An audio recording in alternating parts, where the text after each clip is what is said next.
So hello, welcome everyone.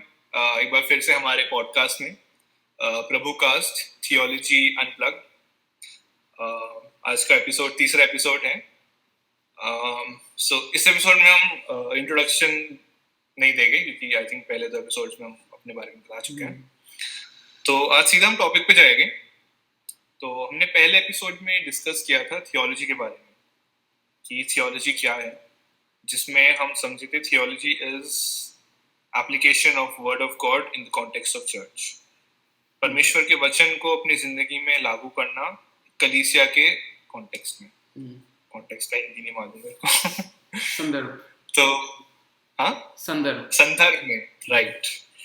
और फिर हमने अगले एपिसोड में इसी डेफिनेशन में जाके हमने परमेश्वर के वचन क्या है, क्यों है और क्यों यूनिक है, क्यों स्पेशल है, उसके बारे में डिस्कस किया था।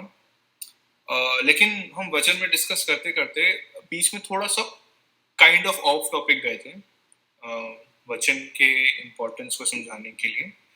और सैम अपने कहा था कि वचन इसलिए इम्पोर्टेंट और यूनिक है, खास है, क्योंकि उसमें हमें यीशु मसीह की एक सही समझ मिलती है। एक यीशु मसीह कौन है वो एक सही तरीके से हमको मिलता है, जो हमको बाकी किताबें, हिस्टोरिकल किताबें जो यीशु मसीह के बारे में बताती है वहां से नहीं मिल पाती, जैसे कुरान हो गया या बाकी भी हिस्टोरिकल हो गए, तो बाइबल में मिल पाता है। तो उस समय शायद से मैं इस टॉपिक पे गहराई से नहीं गया था, पर आज हम इस पे थोड़ी डेप्थ में जाएंगे। कोई बात नहीं। कि क्यों है खास ये यीशु मसीह के बारे में जानना इम्पोर्टेंट है, क्यों है, क्या, कौन है यीशु मसीह बेसिकली। तो आज का यही टॉपिक होगा। आई होप, मैं उम्मीद करता हूँ आज का टॉपिक थोड़ा लंबा जाने वाला है क्योंकि काफी इम्पोर्टेंट टॉपिक है। तो अगर इसे क्वेश्चन फॉर्म में पुट करें, so why does it matter, Yeshu Masih को जानना क्यों इम्पोर्टेंट है। लास्ट टाइम अगर हमने ये देखा कि nature is enough, Bible important है, ठीक है, पर यीशु मसीह को जानना क्यों इम्पोर्टेंट है, क्या है? ओके, वेल, यीशु मसीह को जानना क्यों इम्पोर्टेंट है, आई थिंक सिमिलर आंसर जो हमने पिछली बार दिया था ना, कि नेचर बहुत अच्छा है, उससे हम ये जान सकते हैं कि प्रभु हैं, पर जो उद्धार है, क्योंकि हम जो पापी हैं, हमारे पापों का जो उद्धार है वो केवल बाइबल में जो सुसमाचार दिया उसी से होता है, और ख़ास करके वो प्रभु यीशु मसीह से होता है। तो सेम चीज़ जो बाइबल पे अप्लाई होती है वो प्रभु यीशु मसीह पे भी अप्लाई होती है, कि प्रभु यीशु मसीह को जानना इसलिए ज़रूरी है कि हम जो उद्धार है अपना वो पा सकें और सटीकता के साथ प्रभु को जान सकें। ये भी आपने पिछली बार एक चीज़ बोली थी कि मतलब नेचर में जिस तरीके से परमेश्वर रिवील्ड है, उससे और मतलब करीबी से हम प्रभु को जान सकते हैं बाइबल के द्वारा। तो सेम चीज़ प्रभु यीशु मसीह पे भी अप्लाई होती है कि प्रभु यीशु मसीह के द्वारा हम सटीकता से प्रभु को जान सकते हैं, जिसके लिए हम बनाए गए हैं एक्चुअली। एक चर्च हिस्ट्री की एक डॉक्यूमेंट है जिसका नाम है वेस्टमिंस्टर कन्फेशन ऑफ फेथ, नहीं, वेस्टमिंस्टर कैटेकिज्म, शॉर्टर कैटेकिज्म। उसमें एक मतलब उसका जो फर्स्ट क्वेश्चन उसमें पूछा जाता है, क्वेश्चन आंसर फॉर्म में बहुत सारी वो टीचिंग दी हुई है उसमें। तो उसमें जो फर्स्ट, उसका लिंक हम डिस्क्रिप्शन में डाल दें किसी को अगर पढ़ना हो। लिंक, हाँ, पढ़ो, अच्छी बात है। तो मतलब उसका फर्स्ट क्वेश्चन है, what is the chief end of man, यानी कि जो मनुष्य है, जो आदम है, आदम जात है, हम सबका मुख्य कारण क्या है जिसके लिए हम बने। तो अकॉर्डिंग टू वेस्टमिंस्टर कन्फेशन, जो कि बाइबल पे अपनी टीचिंग को बेस करते हैं, तो according to Bible actually the chief end of man, मतलब जिस कारण के लिए हम बने हैं, जो मुख्य कारण है जिसके लिए हम बने हैं, वो है कि परमेश्वर को महिमा दें और परमेश्वर में आनंदित हों, to glorify God and to enjoy him forever, और हमेशा हमेशा के लिए। तो परमेश्वर की महिमा करें और परमेश्वर में आनंदित हों हमेशा हमेशा के लिए, ये है हमारे अस्तित्व, ये है हमारा अस्तित्व, ये है हमारा कारण जिस वजह से हम इस पृथ्वी पे रखे गए हैं। और वो करने के लिए, परमेश्वर को महिमा देने के लिए और परमेश्वर में आनंदित होने के लिए, हमेशा हमेशा के लिए प्रभु यीशु मसीह ही हैं जो हमें इतनी सटीकता से हमें परमेश्वर के बारे में बताते हैं कि हम उनमें आनंदित हों। सो आई थिंक एक वचन भी है, किसी ने परमेश्वर को आज तक देखा नहीं, उसे फेस टू फेस मिले नहीं, लेकिन उनका पुत्र उनको जानता है और उसने उनको रिवील किया, राइट? मैं अगर वो वर्ड सुन दूं, गॉड, आई थिंक यूहन्ना, यस, यूहन्ना 1:18 में है। यूहन्ना 1:18, ओके। परमेश्वर को किसी ने कभी नहीं देखा, परमेश्वर इकलौता जो पिता की गोद में है उसी ने उसे प्रकट किया है। यहाँ पे किसकी बात हो रही है? प्रभु यीशु मसीह की, है ना? यीशु मसीह ने पिता परमेश्वर को, जिसने पूरी धरती को, सबका परमेश्वर है, उसको प्रकट किया है। बिल्कुल ठीक। तो फिर दैट्स व्हाई दिस मैटर्स, तभी हमको यीशु मसीह को जानना जरूरी है। ठीक है, तो ये सवाल शायद से मैंने वचन में जब डिस्कस करे थे वहां पे भी ये पूछा था कि इतने छोटा परमेश्वर है हमारा कि सिर्फ एक रेवलेशन, सिर्फ एक जरिया दिया है। हम कहते हैं ना कि सिर्फ एक ही, सिर्फ अगर मैं कह रहा हूँ सिर्फ यीशु, तो सिर्फ क्यों आ रहा है यहाँ पे? ये तो परमेश्वर को बहुत छोटा बना दे रहा है। 2000 साल पहले ना पैलेस्टाइन में एक इंसान, उस पे विश्वास करने से क्यों? और परमेश्वर ने ज्यादा वो क्यों नहीं दिया? इतने छोटे परमेश्वर है क्या? नहीं, मतलब हम ऐसा थोड़ी कह रहे हैं कि परमेश्वर और चीज़ों में अपना मतलब रेवलेशन करते नहीं है, अपने आप को प्रकट करते नहीं है। हमने ऑलरेडी बोल दिए कि मतलब जो पूरी सृष्टि है, आसमान और ज़मीन जो सब है, सब परमेश्वर की महिमा करते हैं। हम भी परमेश्वर की सूरत और सीरत में बने हैं, तो एक तरीके से हम भी परमेश्वर को रिफ्लेक्ट करते हैं, है ना? परमेश्वर जो हैं उनको दर्शाते हैं। जो हमें अच्छी चीज़ें हैं वो परमेश्वर को दर्शाती हैं, हमारे पाप नहीं। पर सो मतलब ये क्वेश्चन उतना वैलिड नहीं है, मतलब कि सिर्फ एक ही रूप। हाँ, ये जरूर है कि उद्धार का एकमात्र, एग्जैक्टली वही मेरा क्वेश्चन था, उद्धार का सिर्फ एक रास्ता क्यों है? सिर्फ यीशु से ही क्यों है? अच्छा, ये हमने शायद पिछली बार भी इस पे टच किया था कि सिर्फ क्योंकि प्रभु यीशु मसीह ही हैं एकमात्र जो कि इंसान भी हैं और परमेश्वर भी हैं। राइट, ठीक है, वो इंसान है, परमेश्वर है। इसको कैसे एक्सप्लेन करोगे कि एज अ क्रिश्चियन तो ठीक है, मैं मान लेता हूँ इसको, मतलब मैं दुनिया में जाके ये बोलूंगा अरे यीशु मसीह इंसान है और भगवान है, तो आई थिंक एक रैंडम ग्रीस का बंदा बोल देगा हाँ हरक्यूलिस भी है सेम, हरक्यूलिस भी आधा इंसान आधा भगवान है। या फिर इंडिया में आई थिंक कृष्णा का एग्जांपल हो सकता है। करेक्ट, अवतार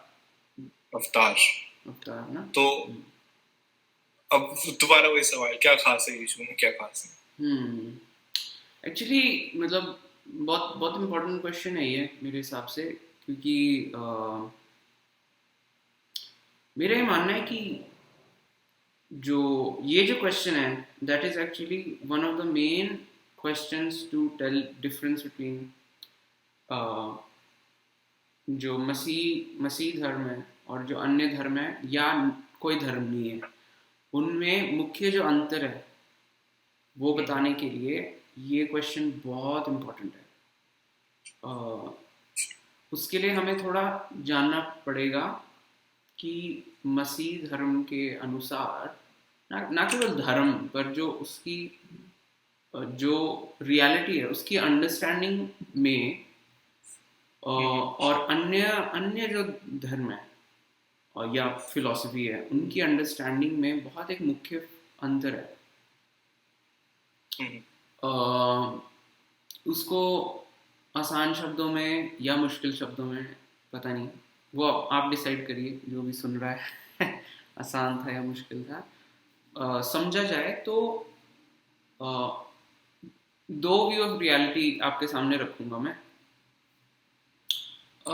हमें हमें कई बार लगता है कि जो मतलब जो रियलिटी है जो कुछ उसमें है that is on the same level. पता नहीं मैं इसको ठीक तरीके से समझा पा रहा हूँ या नहीं। हमें मतलब दो व्यू ऑफ रियलिटी आपके सामने में रखने वाला हूँ। एक है कि सब कुछ इज लाइक अ लैडर, हम कहीं बीच में हैं, एक सीढ़ी की तरह है जिसमें हम बीच में हैं, हमारे नीचे जानवर हैं, उनके नीचे पौधे हैं, उनके नीचे पत्थर है, उनके नीचे मतलब सब कुछ ऐसे है, हमारे ऊपर एंजल्स हैं, उसके ऊपर गॉड है, ऐसे करके हमने एक हायरार्की बनाई हुई है, एक सीढ़ी बनाई हुई है, and it is all in the same. तो मेरे और परमेश्वर के बीच में जो अंतर है वो it is not order of being, it is degree. मतलब it is only God is not so different from me, he is, वो मेरे से सिर्फ बड़े हैं और ज़्यादा ताकतवर है। इसको मतलब एक ऑथर ने मैथ्यू बैरेट करके ऑथर है, उनकी एक किताब है नन ग्रेटर, उसमें उन्होंने ऐसे इसको लिख रखा है कि सुपर हीरो सिंड्रोम।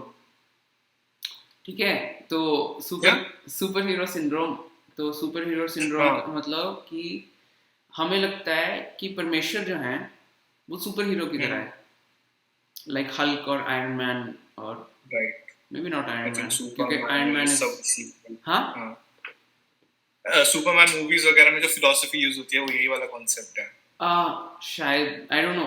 मतलब हमें लगता है कि परमेश्वर जो है he is like a Superman और लाइक अ हल्क। मतलब कि कहने का क्या मतलब कि he is a human being only, he is like human being only bigger and stronger. वो ज्यादा हमसे बड़े हैं और ज्यादा ताकतवर हैं, but that is not how God is. But हमें ऐसा लगता है, और अन्य जितनी फिलॉसफी है ना, अन्य धर्म है, उनमें ऐसे ही गॉड को पोर्ट्रे किया गया है। जैसे कि अलग अलग हम जो पैंथियन होते हैं, पैंथियन मतलब कि जो कि अलग अलग सिस्टम्स ऑफ गॉड्स, जैसे कि ग्रीक्स के अपने गॉड्स हैं, रोमन्स के अपने गॉड्स हैं, मतलब हिंदूज के अपने गॉड्स हैं। तो जितने भी पैंथियंस हैं उनमें जो परमेश्वर हैं, उनके उनके जो ईश्वर हैं या प्रभु हैं या भगवान हैं, वो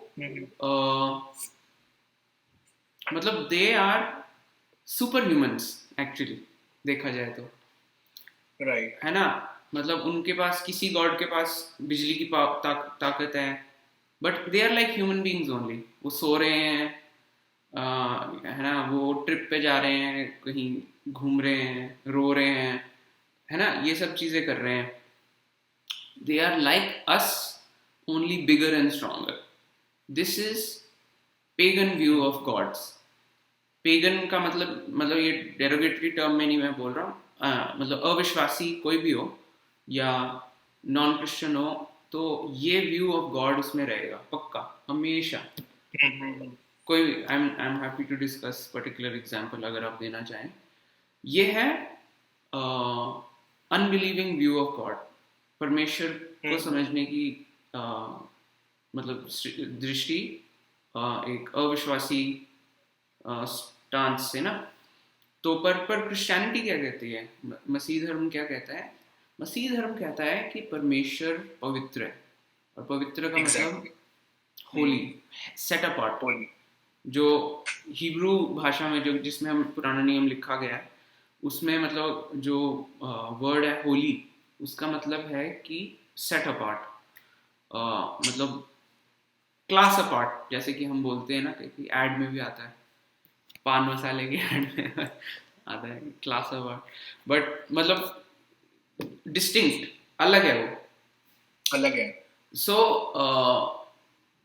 परमेश्वर ना केवल अलग है और डिस्टिंक्ट है, ही इज क्रिएटर, वो सृष्टि करता है। ये तो बाइबल की फर्स्ट आयत में लिखा है कि आदि में परमेश्वर ने स्वर्ग और पृथ्वी सब कुछ को बनाया है ना। तो God is not on the same ladder as human beings and everything else. Hierarchy exist करती है, लैडर एग्जिस्ट करती है, but there are two orders of being, uncreated, created, है ना।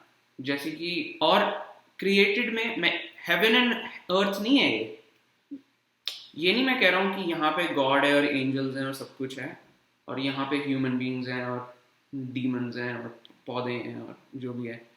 मैं कह रहा हूँ ये गॉड है और ये सब कुछ है, एंजल्स, डीमंस, रियलिटी। हाँ, मतलब जिस भी चीज को हम रियलिटी कहते हैं, चाहे वो पौधे हो गए, चाहे वो कोई फिलॉसफी हो गई, इवन अननोन, मतलब अननोन नहीं, नॉन मटेरियल चीजें, जैसे कि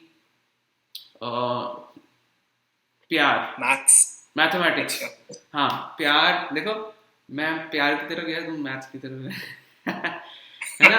दोनों नॉन मटेरियल है, उनको हम छू नहीं सकते, टच नहीं कर सकते, पर हम जानते हैं कि वो एग्जिस्ट करते हैं। जैसे कि मैथमेटिक्स, जैसे कि 7, the number 7, no one has seen the number 7, हम उसका पिक्चर बनाते हैं, बट है क्या चीज, वो कॉन्सेप्ट क्या है, किसी ने आज तक देखा नहीं है। तो ये सब सारी चीजें, सब कुछ, these all are created, mathematics is created, और क्या created है, laws of logic, हाँ, they are created, but created का मतलब कि they are reflecting the creator, हाँ, intangible, छू नहीं सकते, जो छू सकते हो वो भी प्रभु ने बनाया है, जो नहीं छू सकते वो भी प्रभु ने बनाया है, अपने वचन से बनाया है, जैसे कि बाइबल में लिखा है। So God is in this level of being and we are on this level of being, ठीक है। But according to unbelieving view, these two levels of being are together only, साथ में ये दोनों। So only God is up here and we are down there, समझ रहे हो? I hope that is clear ना। So अगर वो सेम लेवल पे है, so हम ऊपर नीचे जा सकते हैं, we can मतलब अगर same level, this is God and we are here, तो हम अपने कार्यों से, अपने अच्छे फिलॉसफी से, जादू से, या अलग अलग माध्यम से वी कैन बिकम गॉड्स, ठीक है, we can ascend to divinity. That is why मतलब काफी सारे धर्मों में ऐसा होता है कि by your good works, by your meditation, you attain nirvana, you become part of the divine, है ना, क्योंकि वो सब सेम सिस्टम में है। बट जो बाइबल जो सिखाती है वो है कि we can never cross this, we can never become God. God is uncreated, God is spirit and we are created. हम कभी भी परमेश्वर नहीं बन सकते, we can never cross this divide. इसको अगर टेक्निकल भाषा में बोले तो इसको क्रिएटर क्रीचर डिवाइड बोला जाता है। There is a divide between creator and creature. ये पाप नहीं है, this is not sin divide। मैं जानता हूँ जब हम सुसमाचार प्रचार करते हैं तो कई बार ऐसे डायग्राम दिया होता है, ऊपर गॉड होता है, नीचे आदमी होता है, बीच में पाप होता है। That is not what I am talking about. I am not, मैं पाप की नहीं बात कर रहा हूँ, मैं सिर्फ बात कर रहा हूँ हमारे अस्तित्व की, हम है कौन। There is this divide that exists between creator and creature, जो कि नहीं क्रॉस हो सकता, कभी भी नहीं क्रॉस हो सकता। अब ये चीज बाइबल में कहाँ लिखी है? अब मैं मतलब this is kind of, I know आपने सवाल पूछा था यीशु मसीह कैसे डिफरेंट है, उस पे हम आ रहे हैं, जस्ट टू रिमाइंड एवरीवन। सही है। अब इस एग्जांपल को आई थिंक एक दूसरे तरीके से देखें तो एक ही ओशन है, हाँ, जिसमें God is the biggest fish, whale, हाँ, इस समुद्र में सबसे बड़ी मछली परमेश्वर है, जिसको हमको खाना खिलाना है और रिस्पेक्ट करनी है, राइट, नहीं तो मार देगा हमें, नहीं तो खा जाएगा, उसको खाना खिलाओ, नहीं तो वो हमें खा जाएगा। राइट, ठीक है, तो एक बार So that is so if reality is like an ocean, God is like the biggest, is like the blue whale in that ocean, है ना, और हम छोटी छोटी मछली हैं, बट हम हैं सभी सेम ओशन में. This is unbelieving view, and believing view is that Bible का व्यू क्या है? बाइबल से दिखाओ. हाँ, बाइबल से दिखाओ, बाइबल का व्यू क्या है? बाइबल का व्यू क्या है? बाइबल से दिखाऊं? ओके, बाइबल ही अथॉरिटी है, वो डिस्कस कर लिया है, तो बाइबल पे जाते हैं. हाँ, बाइबल से देखेंगे. रुको तो सही. मैं इंग्लिश में पढ़ देता हूँ. तो एक तो है कि जिस नाम से प्रभु को बताया गया, जब मूसा मिलता है प्रभु को, तो प्रभु अपना एक नाम देते हैं कि मैं ये हूँ. और क्या क्या नाम होता है उनका? मैं हूँ जो मैं हूँ. I am who I M. मैं हूँ जो मैं हूँ, या मैं जो करूँगा वो करूँगा. I will be what I will be. तो इससे मतलब परमेश्वर की सेल्फ कंटेन्डनेस पता लगती है कि he is creator, he does not depend on creation, he is totally, you know, he is totally self sufficient. उससे वो पता लगती है. ये आप मतलब अगर निर्गमन की पुस्तक पढ़ें, उसकी निर्गमन एक्सोडस ना? हाँ, एक्सोडस. निर्गमन 4 में है शायद.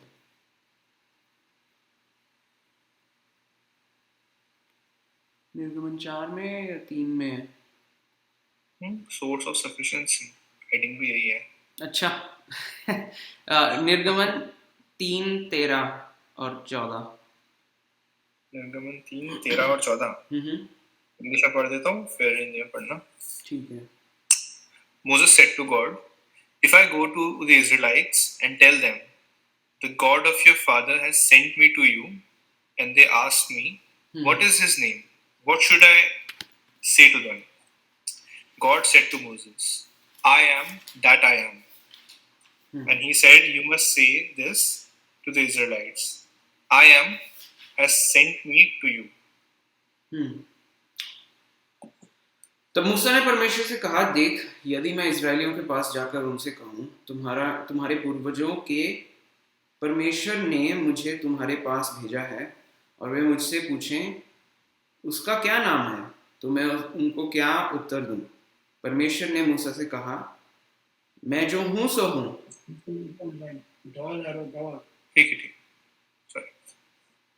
मैं जो हूँ सो हूँ. और उसने कहा, इजराइलियों से तू इस प्रकार कहना, मैं हूँ ने मुझे तुम्हारे पास भेजा. कहने का क्या मतलब? कहने का मतलब ये है कि जो परमेश्वर का अस्तित्व है वो उसमें खुद में है. His source of being is in himself. हमारा जो अस्तित्व है वो परमेश्वर में है, वो हम में नहीं है ना. जैसे कि हम पता नहीं कब बात करें, पिछले एपिसोड में या उससे पहले एक एपिसोड में बात कर रहे थे कि मतलब कुछ भी, कोई भी चीज़ है, ये फ़ोन एग्जिस्ट क्यों कर रहा है आज? क्योंकि परमेश्वर अपने वचन से इसको अपहोल्ड कर रहे हैं. अगर परमेश्वर बोलना बंद कर दें इस फ़ोन के बारे में, तो ये फ़ोन एग्जिस्टेंस से निकल जाएगा. हम भी ख़त्म हो जाएंगे. अगर परमेश्वर एक पल को he stops speaking the world into existence, continuing to speak the world into existence, तो दुनिया खत्म. तो मतलब हमारा we exist because we are in God. जैसे कि पॉलुस जब जाता है एथेंस के शहर में, तो वो उन्हीं के फिलोसफर्स को कोट करके कहता है कि in him we live and move and have our being. मतलब हमारा जो अस्तित्व है वो परमेश्वर में है. और हमने निर्गमन में क्या पढ़ा कि मैं जो हूँ सो मैं हूँ. I am who I am. परमेश्वर का अस्तित्व खुद में है. He is uncreated creator, we are creatures. Made by him, है ना। तो ये फर्क है। एक बारी मैं पॉलुस वाली आयत भी पढ़ देता हूँ। प्रेरितों के काम 17 और 28 में, मैंने इंग्लिश में तो ऐसे ही पढ़ दिया था, in him we live and move and have our being. Hindi में भी पढ़ देता हूँ मैं। 28वीं आयत, क्योंकि उसी में हम जीवित रहते, चलते फिरते और अस्तित्व रखते हैं। उसी में we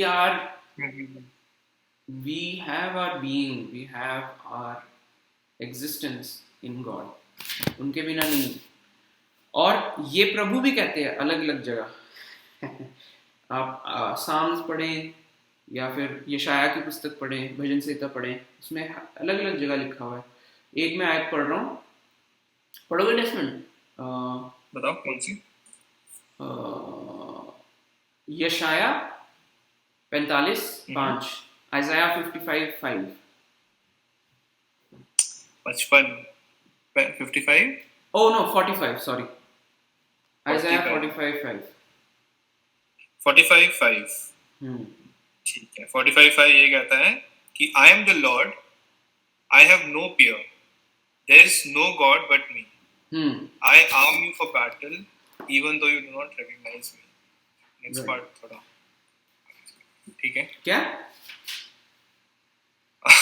थोड़ा वॉर वाले मोड में चला गया ना। हाँ, वचन कहता है the Lord is a man of war, but इसका ये मतलब नहीं कि he is a man. That is the kind of point I am trying to make. Anyway, मैं भी पढ़ता हूँ, मैं ही यहोवा हूँ। और जो वर्ड यहोवा है ना, that is the word मैं हूँ, right, है ना, जो हमने पढ़ा था, मैं हूँ, मैं जो हूँ सो मैं हूँ। तो यहाँ पे एक्चुअली गॉड इज सेइंग मैं हूँ जो मैं हूँ। मैं हूँ। कहने का मतलब कि emphasis is same, कि मतलब I don't need you to define me, I define myself and reveal myself. मैं जो हूँ, मेरी जो व्यक्तित्व है, मेरा जो आधार है, वो मेरे से कहीं दूर है नहीं, मुझी में से है, और मैं तुम्हें बता रहा हूँ उसके बारे में। ठीक है। अन्य कोई नहीं, मेरे अतिरिक्त और कोई परमेश्वर नहीं। There is no God like me, परमेश्वर खुद कह रहे हैं। और उसी तरह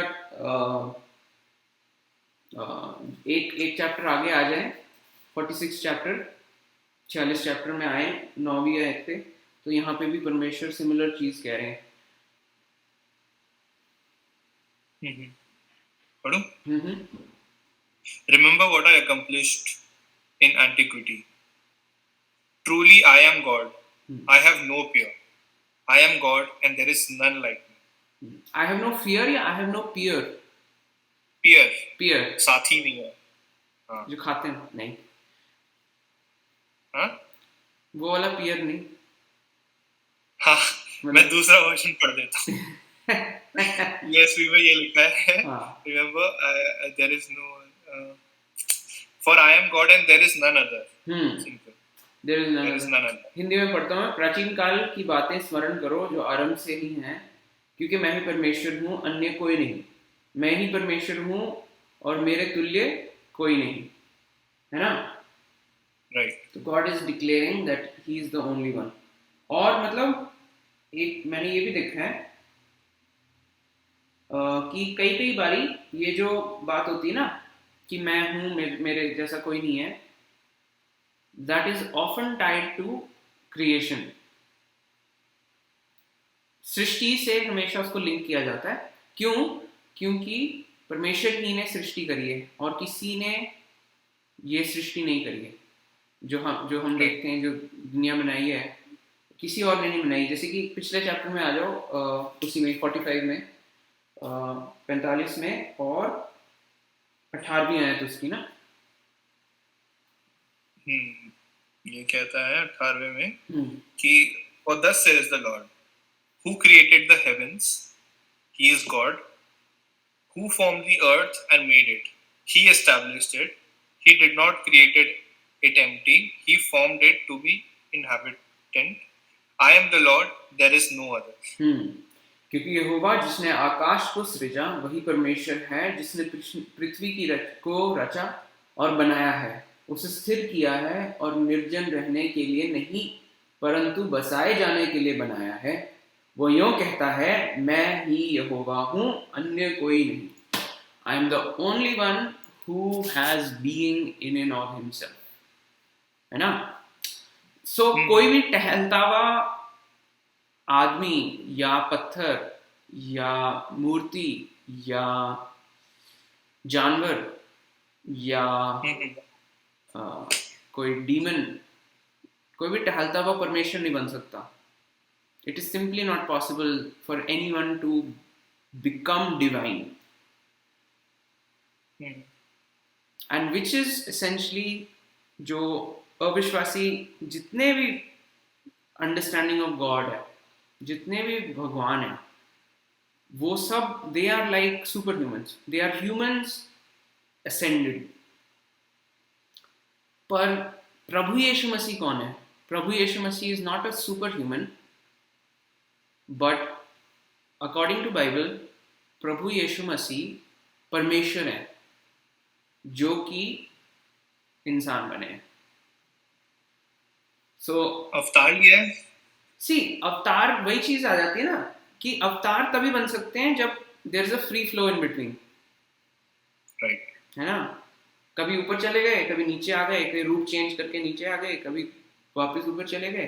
that is not what is happening with Jesus. Jesus is crossing this divide. He is uncreated और वो अपने ऊपर एक तरीके से कपड़े की तरह इंसानियत को ओढ़ रहे हैं। He is taking on flesh. He is becoming human being. He is crossing this divide. जो creator है, he is coming into created realm. He is stooping down.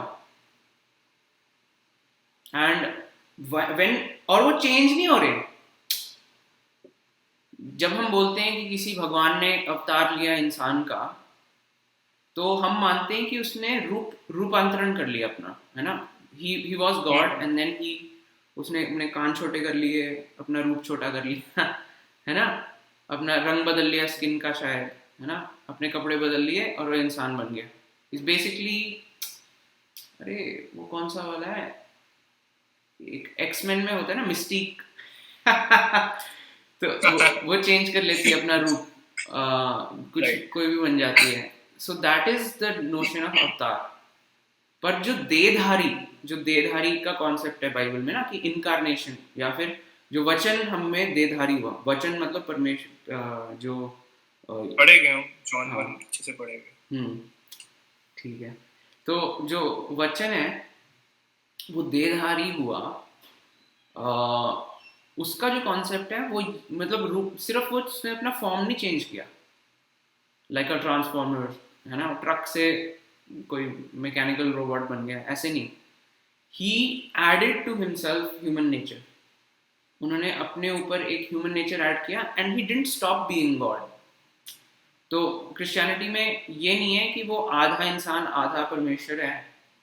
He is both, 100% God and 100% man, truly God and truly man, है ना। And does that make sense? मतलब does this add up? Does this add up that God is that Jesus is 100% God, 100% man? Yes, it can be so. क्यों? क्योंकि reality is two tiered. There are two planes of existence. So as for his godness, he still remains God, and as for his humanity, he now adds to himself a human nature. I hope that makes sense. So मतलब अगर वो reality same होती, तो अगर वो God होते and he had to become human being, then he would have, मतलब उनको अपना डिविनिटी कम करना पड़ता है in order to increase humanity, है ना। जैसे जॉन द बैप्टिस्ट ने कहा है ना, he must increase and I must decrease. वो कहने का मतलब है कि महिमा प्रभु को मिलनी चाहिए और I am going out of the picture now Jesus. उसका ये मतलब नहीं है कि in order for God to come into existence, I have to go out of existence. उसका ये मतलब नहीं है। अच्छा, एक और तरीके से देखा जाए तो जैसे वो ब्लू व्हेल के उस पे आई है ना, तो अगर सब सेम ओशन में है, if everything is in the same ocean, तो अगर ब्लू व्हेल आपके पास से जा रही है तो आपको साइड हटना पड़ेगा ना। साइड हटो नहीं तो मरो, है ना। That is unbelieving view of God. मतलब right. अगर जैसे मैं इस कमरे में भी बैठा हूँ और अगर एक बहुत मतलब एक जायंट आदमी, कोई चाचा चौधरी वाले साबू की तरह कोई आके बैठ जाए, तो मुझे मतलब अनकंफर्टेबल हो जाएगा। जितनी जगह में मैं काम कर सकता हूँ वो रिस्ट्रिक्ट हो जाएगी ना। But that is not how God is. God bigger is not bigger and stronger and in the same system as me. He is outside the system. And he is coming into the system. तो his coming does not affect my freedom या जो मर्जी, वो तो हम शायद बाद में आएंगे, कैल्विनिज्म वगैरह देखते हैं। है ना। आज तो शायद से थोड़ा ये टॉपिक आई थिंक बहुत हेवी हो रहा है। अच्छा, इसको समझने के लिए कोई जैसा मैंने कहा जॉन 1 में जाते हैं। अच्छा, लेट द स्क्रिप्चर टीच ना। जॉन 1 को एक बार समझने की कोशिश। ठीक है।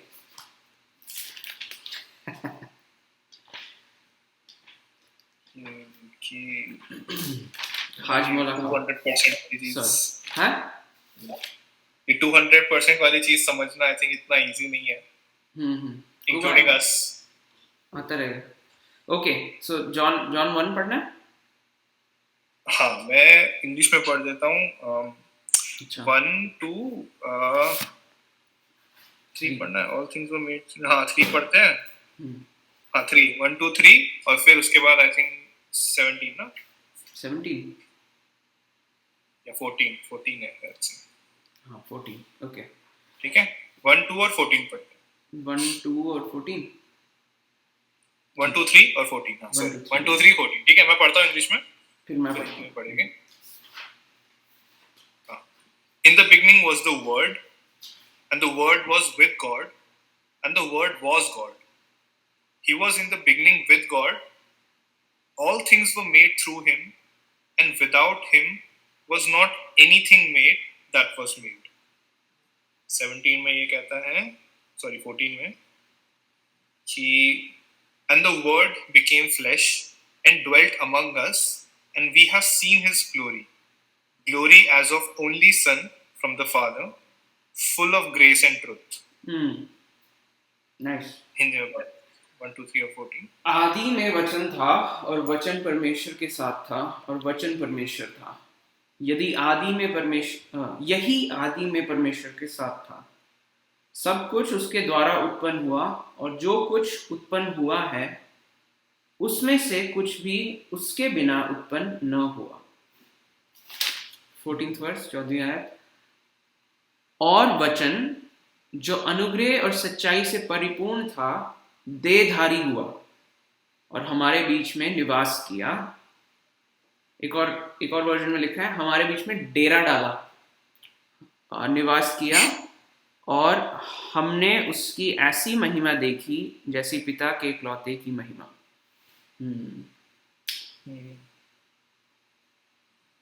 ओके, तो इसके थ्रू अगर हम परमेश्वर, जैसे हमने अभी तक परमेश्वर को समझा कि he is on a different system completely, yes, वो एंड देन यीशु मसीह जिसको हम कह रहे हैं कि वो डिफरेंट सिस्टम के बीइंग इस सिस्टम में एग्जिस्ट कर रहे हैं। इस कॉन्सेप्ट को हम जॉन 1 में कैसे समझ सकते हैं? मतलब क्या कह रहा है? कह रहा है कि वर्ड गॉड भी है, वर्ड गॉड के साथ भी है। How would you explain this?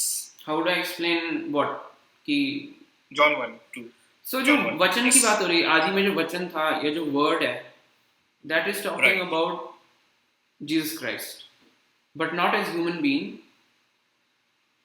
पर वो इंसानी रूप लेने से पहले, देहधारी होने से पहले, हमेशा का ये मतलब नहीं कि as far as we can remember, पर सृष्टि से पहले मतलब टाइम से भी पहले, ये सोचने में थोड़ा सा अजीब लगता है, हम नहीं समझ सकते, पर हम मतलब सिंस इटर्निटी पास्ट जो बेटा है, जो वचन है परमेश्वर का, वो परमेश्वर के साथ था और वो परमेश्वर था, और वो जो वचन है वो देहधारी हुआ। हम मानते हैं कि परमेश्वर त्रिएक है। हम ये नहीं मानते कि परमेश्वर हाँ, हम मानते हैं कि परमेश्वर एक है, पर परमेश्वर जो एक एक बीइंग है और थ्री पर्सन्स है, व्यक्ति हाँ, इसको एक अस्तित्व, तीन व्यक्ति। हमें बहुत मेहनत करनी है, हमें ये सब ना, ये सारे वर्ड्स हमें हिंदी में उतने ज़्यादा पॉपुलर नहीं है, इंग्लिश में थियोलॉजी में पॉपुलर हैं, पर हमें हिंदी में इसको थोड़ा सा कॉमन यूज में लेके मुश्किल है हिंदी में ट्रांसलेट करना। हाँ, हम मतलब जब तक ये चीज़ें हम लेके नहीं आएंगे अपनी लैंग्वेज में, तब तक हम कैसे मतलब कैसे प्रचार करेंगे इनके बारे में, कैसे लोग जान पाएंगे अपने परमेश्वर को ना, और अपने जो फेथ है 2000 साल पुराना, उसको कैसे जान पाएंगे।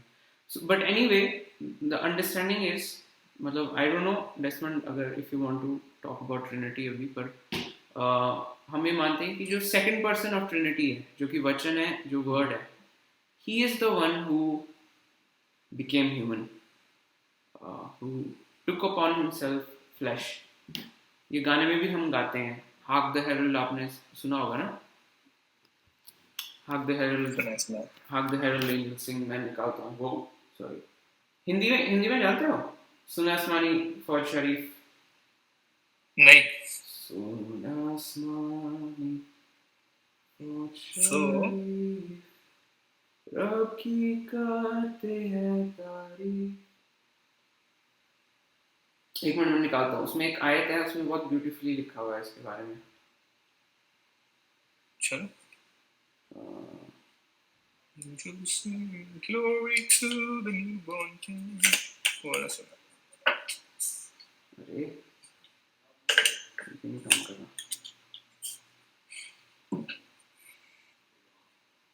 निकालोगे डेस्मंड? मेरा ना फोन काम नहीं कर रहा, पता नहीं। एक काम कर रहा हूँ। कौन सा वो है वर्स? अच्छा, मुझे लगा कह रहे कौन सा फोन है। नहीं वर्स कौन सा है? अच्छा, इसमें 1 2 3 वर्सेस है। पता नहीं, इंग्लिश वाला निकाला है हिंदी वाला? इंग्लिश वाला निकाला है। अच्छा, उसमें एक वर्स है ना, veiled in flesh the Godhead see, hail the incarnate deity, वो वाला मिला? Veiled in flesh the God, नहीं है? अच्छा, एक मिनट, मैं निकाल रहा हूँ, मैं हिंदी में निकाल रहा हूँ, फिर इंग्लिश में भी निकालूंगा।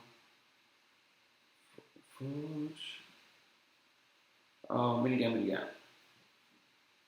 सो हिंदी में कहता है कि बोनी एम वाला वर्जन है ये तो। ओके। हाँ, क्या कहता है वो? अच्छे शब्दों में बताओ। हाँ, ये देखिए, हिंदुस्तानी में लिखा है, नॉट इन हिंदी पर से, पर it's very beautifully written, let me read it for you.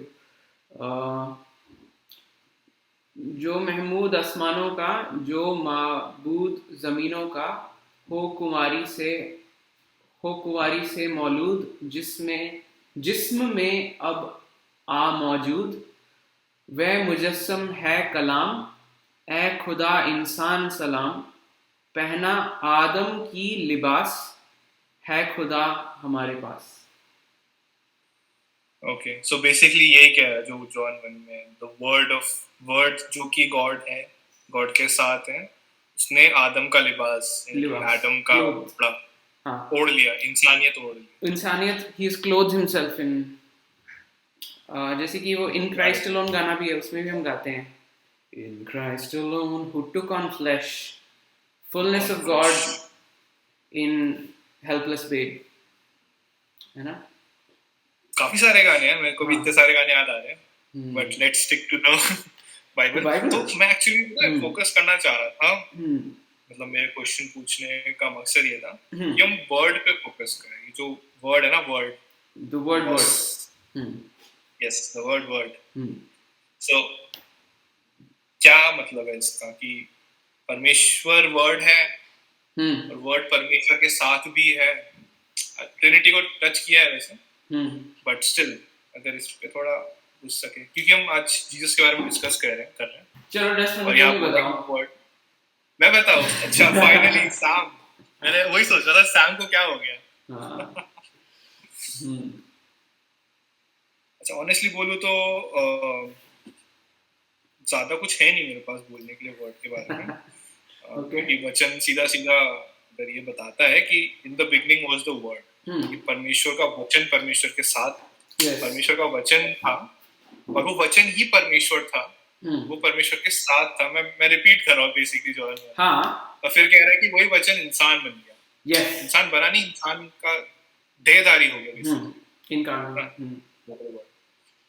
तो इसको कैसे एक्सप्लेन करेंगे? बताओ, as a theology student. Try something harder, no?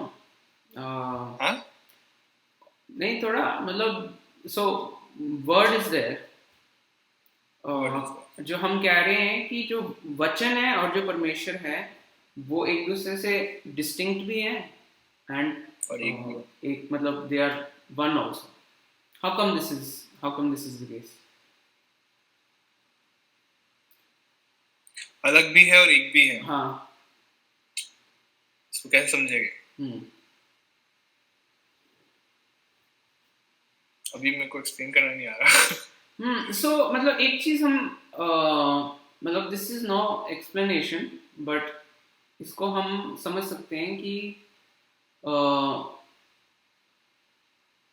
जो एक तरीके से हमारे थॉट्स होते हैं,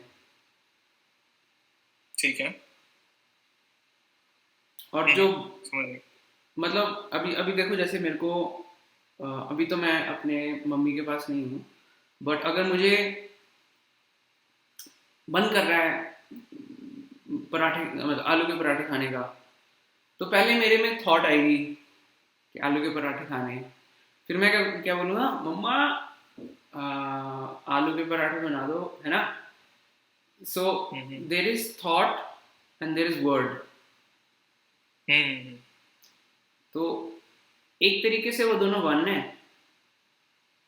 और एक तरीके से दोनों अलग भी हैं। तो मैं ये नहीं कह रहा हूँ कि जिस तरीके से मेरे पराठे की थॉट थी वैसी परमेश्वर है, ये नहीं मैं बोल रहा हूँ। मैं उल्टे डायरेक्शन में बोल रहा हूँ। मैं कह रहा हूँ क्योंकि परमेश्वर त्रिएक है, क्योंकि परमेश्वर ने अपने वचन को एक्सप्रेस किया है दुनिया में, और जिस वचन से पूरी सृष्टि भी रची गई है, उसी तरीके से क्योंकि हम उसकी इमेज में बने हैं, तो हम भी सोचते हैं और बोलते हैं। समझ रहे हो? मैं ये नहीं कह रहा हूँ क्योंकि मैं सोच रहा हूँ और बोल रहा हूँ, उसी तरह परमेश्वर भी सोच के बोल रहा होगा। मैं ये नहीं बोल रहा हूँ कि जैसे मैं हूँ वैसा परमेश्वर है, ये नहीं बोल रहा हूँ मैं, ठीक है? ये नहीं बोल रहा हूँ, उल्टा बोल रहा हूँ। मैं बोल रहा हूँ कि जैसा परमेश्वर है, क्योंकि मैं उसकी रूपरेखा में बना हूँ, तभी मेरी जो सोच है और मेरे जो बोल हैं वो उसकी सोच और उसके जो बोल हैं, मतलब कि परमेश्वर और उसका वचन, उसको रिफ्लेक्ट कर रहा है। right. तो इसको मतलब बोला गया है कि मतलब we think God's thoughts after him, मतलब जिस तरीके से हम बनाए गए हैं वैसे ही हम मतलब परमेश्वर के पीछे। Anyway, the point is that is kind of understanding of समझ सकते हैं। जैसे अभी मैं सैम से बात कर रहा हूँ, एक्चुअली मैं सैम से नहीं, उसके रिफ्लेक्शन से बात कर रहा हूँ। हाँ, कह सकते हैं, मतलब कि what are words? Words are expression, है ना? Words reveal, and so जो परमेश्वर का वचन है, he is exact representation of who God is. Exactly, वही point था. Correct. कि right now this computer is showing me exactly what Sam is there. Sam का एक image मेरे को on the point मिल रहा है. Correct. That's why I'm able to talk to Sam, but not actually Sam. वो US में बैठा है, मैं India. But that's the thing ना. इस तरीके से क्या समझ सकते हैं हम? हाँ समझ सकते हैं, but ये exactly map नहीं होता God पे, क्योंकि when you meet Jesus, you're actually meeting God. You are not actually meeting Sam, but when we meet Jesus, we are meeting God. Okay. So it's good to understand, but ये जितनी भी हम analogy लेते हैं ना Trinity के लिए, मतलब ये तो फिर भी ठीक है, मतलब they are I think little more biblical की expression. But कई लोग बोलते हैं पानी और जो वेपर निकलती है और जो बर्फ होती है, that is Trinity. और फिर क्या अंडा होता है, जैसे उसमें व्हाइट का कवर होता है, फिर अंदर ट्रांसपेरेंट होता है, फिर योक होता है. So that is kind of God. That is very wrong. And अगर हम देखा जाए, कभी इसको बाद में शायद डिस्कस करें कि if we fall for those kind of caricatures of Trinity, अगर हम सोचें कि Trinity ऐसे भाप है और पानी है और क्या बोलते हैं वो है ना बर्फ, तो we are actually ascribing to pagan view of God. हम मतलब कि वो फॉर्म बदल लेना. It's just like a metal या रबर बैंड, कभी खिंच गया, कभी छोटा हो गया, कभी कुछ बन गया, कभी कुछ बन गया. That is not God. God does not change, है ना. तो anyway, Trinity को एग्जांपल से समझाना I think बहुत डेंजरस है, पर डेंजरस है पर मतलब इसको हमें ना, मतलब प्रभु ने एक्चुअली, हम ट्रिनिटी को ना बहुत एब्स्ट्रैक्ट वे में समझने की कोशिश करते हैं, पर प्रभु ने एक्चुअली अपने आप खुद ही रिवील किया हुआ है. जैसे अगर बाइबल में देखें, मैं आपको एक आयत में नहीं लेके जाऊंगा, पर अगर हम उद्धार पे वापस आए, उद्धार की जैसे हम बात कर रहे थे ना कि प्रभु यीशु मसीह के द्वारा ही परमेश्वर का उद्धार हमें मिलता है, तो जो जिस रीति से परमेश्वर ने उद्धार किया ना लोगों का, उससे बहुत अच्छी तरह रिवील हो जाती है ट्रिनिटी, और हमारा दिमाग भी नहीं फटता और हम मतलब हेरेसी में भी नहीं जाते. तो उसको मतलब अगर देखा जाए, वापस आते हैं कि हम पापी हैं, हमें उद्धार की ज़रूरत है, और परमेश्वर जो है वो हमें उद्धार दे रहे हैं. कैसे उद्धार दे रहे हैं? जो पिता है, जो पिता, पुत्र और पवित्र आत्मा, ये त्रिएक परमेश्वर के 3 पर्सन्स हैं. पिता जो है वो जो हमारा उद्धार है उसको प्लान करते हैं. पिता जो है वो उसको दृढ़ करते हैं कि दिस इज द प्लान और इसको हम ऐसे करने वाले हैं. पुत्र जो है वो उस उद्धार को अकॉम्प्लिश करते हैं, और पवित्र आत्मा जो है वो उस उद्धार को अप्लाई करता है. और इसको हम हिस्ट्री में देखें तो सृष्टि की रचना से पहले ही बाइबल हमें सिखाती है, हमें ये पढ़ भी सकते हैं इफिसियों 1 में पढ़ लेंगे अभी, पर मुझे एक्सप्लेन करने दीजिए कि सृष्टि से पहले ही जब कुछ बना नहीं था, परमेश्वर ने अपने उद्धार की योजना दृढ़ करी. और यहाँ पे किसकी बात हो रही है? खास तौर से पिता की. पिता ने हमें क्या किया? इलेक्ट किया, चूज किया उद्धार के लिए. और इन टाइम परमेश्वर ने अपने बेटे को भेजा, कि बेटा कौन? जो वचन है ना, वचन सेकंड पर्सन ऑफ ट्रिनिटी, जिसके बारे में हम बढ़ रहे हैं, जिसने देहधारी हुआ, जो देहधारी हुआ, उसने एक पाप रहित जीवन जिया, क्रूस पर मारा गया, गाड़ा गया, तीसरे दिन जी उठा और आसमान पे वापस चला गया पिता के पास एज अ ह्यूमन बीइंग.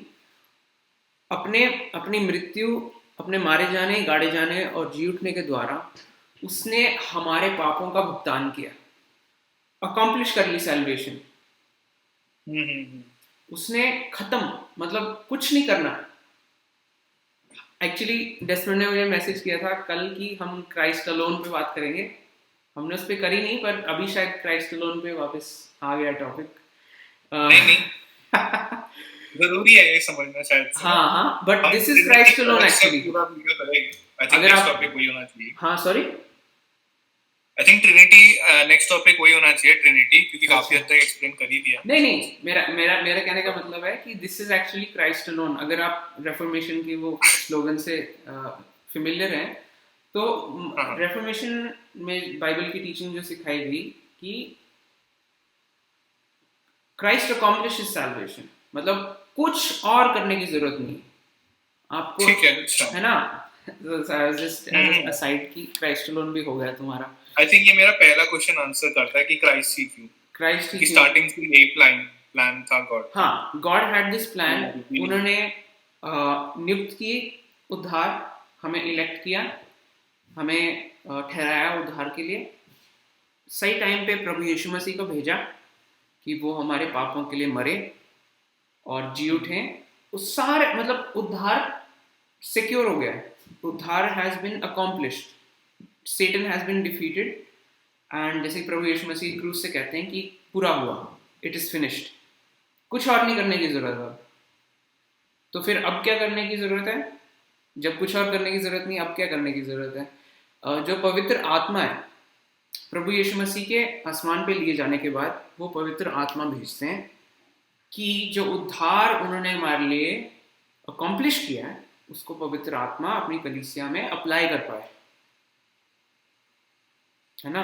और वो पिछले 2000 साल से पेंटेकोस्ट के दिन से, पेंटेकोस्ट के डे से पवित्र आत्मा जो प्रभु यीशु मसीह का उद्धार है हमारे जीवन में अप्लाई करता आ रहा है। तो उद्धार के संदर्भ में, in the context of salvation, it is easier to understand Trinity,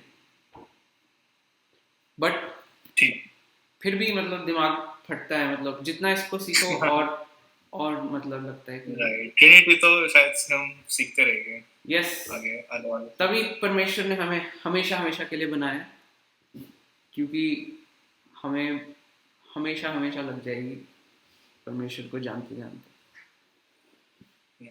सो छोड़ो यार, थोड़ा ऑफ टॉपिक जाने वाला था बट कोई नहीं, बात अरे जाओ भाई, ऑफ टॉपिक जाओ। अरे बहुत सारा वर्स है ना, ड्यूटरोनॉमी आई थिंक 29 पता ही होगा, कहता है कि the secret things belong to the Lord, but the things that are revealed belong to us and our children forever. है ना, ये रिवील्ड कर दिया है, अब हमारे बच्चे भी उसको समझते रहेंगे, सॉल्व करते रहेंगे। तो फर्स्ट दिन हमने डिस्कस किया था थियोलॉजी के बारे में, ग्रो होता रहेगा।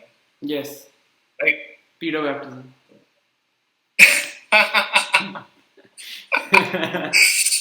उसमें तो ना आए तो भी अच्छा है। पॉडकास्ट डिबेट हो जाएगा। पॉडकास्ट डिफीट हो जाएगा, डिबेट। अच्छा, ओके। सो मुझे यार थोड़ी देर में जाना है। If you want to share something else we can. एक अच्छी चीज़ हो गई, आज हमने फिगर आउट किया new way to go beyond the 40 minute regulation on Zoom, तभी हम आराम से बैठ के बात कर रहे हैं। But yeah I need to get going soon. अच्छा, ठीक है, बस एक लास्ट थोड़ा सा चीज और बोलो ना टॉपिक पे।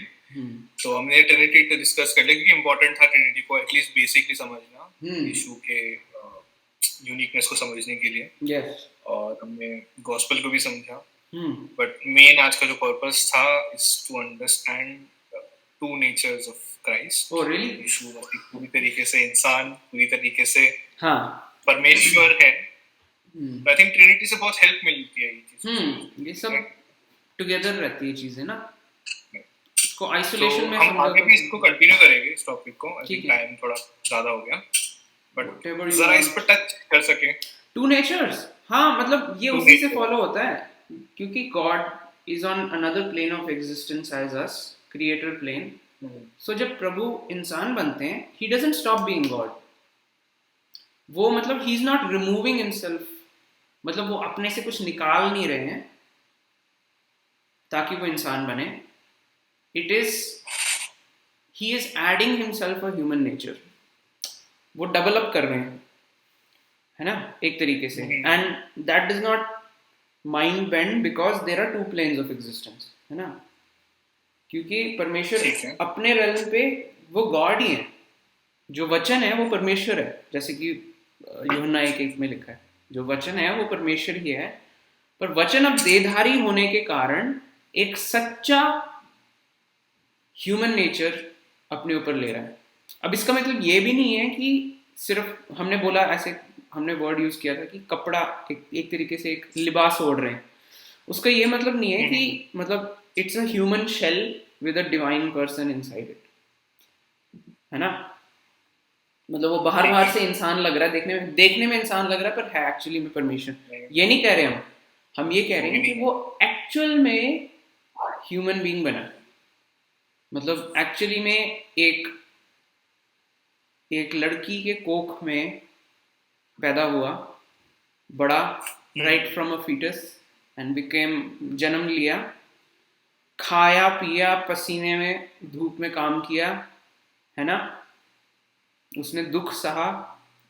जैसा जो इंसान करता है वैसा वैसा हमारे प्रभु यीशु मसीह ने किया. सिर्फ पाप नहीं किया क्योंकि वो आदम से नहीं बना था. और ये हमने उस वर्स में भी पढ़ा था कि कुंवारी के बीच में, कुंवारी से उसने जन्म लिया ना. वो किसी, मतलब आदम का जो पाप था वो उसमें नहीं आया. ये this we can also discuss some other time, virgin birth of Jesus ना. पर yes, Jesus was born of a virgin, but that is not that does not mean he is not human being. मतलब कहीं को लगता है कि उसमें सिर्फ did Jesus only have XX chromosome या ऐसी कुछ अजीब बातें सोचते हैं ना. पर ये बेवकूफ़ी की बातें हैं, क्योंकि आदम को अगर परमेश्वर मिट्टी से बना सकते हैं तो प्रभु यीशु मसीह को वो पवित्र आत्मा की मेहर से कुंवारी मरियम की कोख में भी रख सकते हैं.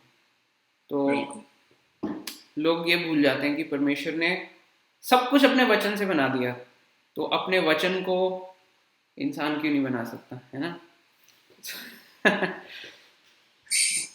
सो ठीक है, चल एक लास्ट एक वर्स एक देखते हैं इस टॉपिक पे, then we'll try to finish it. I hope ज़्यादा लेट नहीं हो रहा हूँ. अरे कोई बात. तो फिलिपियंस 2:6 देख रहा था मैं, 2:6 से लेके आई थिंक फिलिपियंस 2:6. ओके, या तो 9 तक पढ़ सकते हैं, उसके आगे भी रेलेवेंट ही है. ठीक है, 9 तक ही पढ़ लेते हैं. 6, 7, 8, 9. ठीक है. Philippians 2 chapter 6, 7, 8 है. मैं पढ़ देता हूँ इंग्लिश में. Okay. Though he was in the form of God, did not count equality with God and think to be grasped, but emptied himself by taking the form of a servant, being born in the likeness of men. Right. And being found in human form, he humbled himself by becoming obedient to the point of death, even death on a cross. Therefore God exalted him and bestowed him the name that is above every name, so that the name of Jesus, that at the name of Jesus every knee shall bow, and every in heaven and earth in heaven, on earth and under the earth, and every tongue confess that Jesus Christ is Lord, to the glory of God the Father. मैंने 11 तक पढ़ दिया. अच्छा किया. पर हिंदी में इसको पढ़ता हूँ. जिसने परमेश्वर के स्वरूप में होते हुए भी परमेश्वर के समान होने को अपने अधिकार में रखने की वस्तु न समझा, उसने अपने आप को ऐसा शून्य कर दिया कि दास का स्वरूप धारण कर मनुष्य की समानता में हो गया. इस प्रकार मनुष्य के रूप में प्रकट होकर स्वयं को दीन किया, और यहाँ तक आज्ञाकारी रहा कि मृत्यु वरन क्रूस की मृत्यु भी सह ली. इस कारण परमेश्वर ने उसको अति महान भी किया और उसको वे नाम प्रदान किया जो सब नामों में श्रेष्ठ है, कि यीशु के नाम पर प्रत्येक घुटना टिके, चाहे वे स्वर्ग में हो या पृथ्वी पर या पृथ्वी के नीचे, और परमेश्वर पिता की महिमा के लिए प्रत्येक जीव अंगीकार करे कि यीशु मसीह ही प्रभु है। आमीन।